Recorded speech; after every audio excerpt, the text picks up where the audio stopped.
India's much wanted claim that they would establish a new norm was buried for all times to come by our brave armed forces.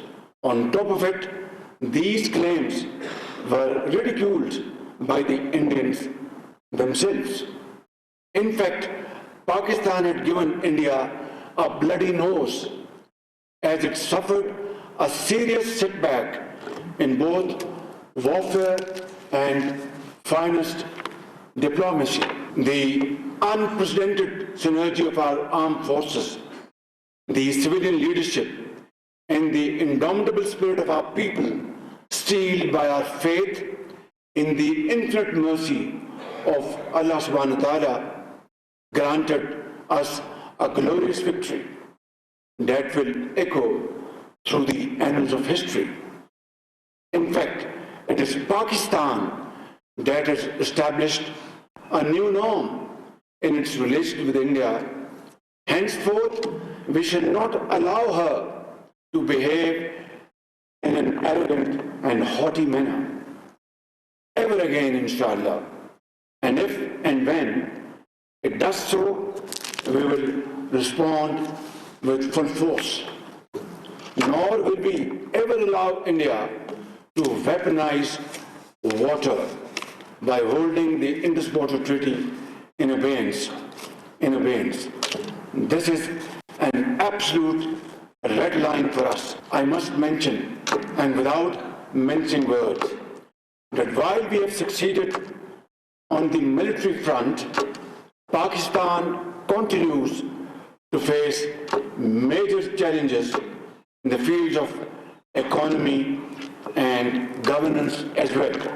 Let me recall back in April 2022, when I assumed the office of Prime Minister for a short while, about 16 months, just to illustrate the gravity of the situation at that point in time.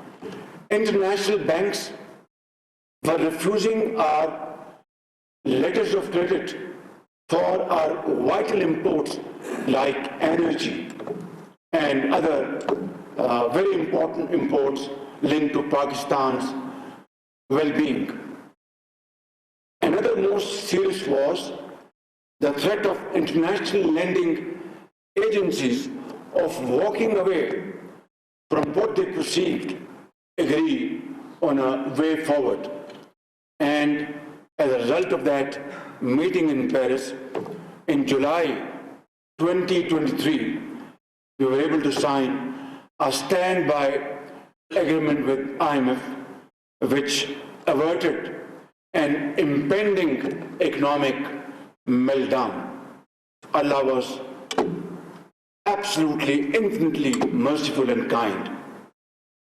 Then again, assuming office now in March 2024, we lost no time to introduce major reforms, coupled with cast iron guarantees to the lending agencies that we would not shy away from undertaking difficult, tough, but very relevant, deep-rooted structural changes in our system and our administrative organization. And we undertook those very difficult decisions, and through that we were able to calm those fears of our lending partners. Today, alhamdulillah, we are witnessing the fruits of those sacrifices made by the common man of Pakistan.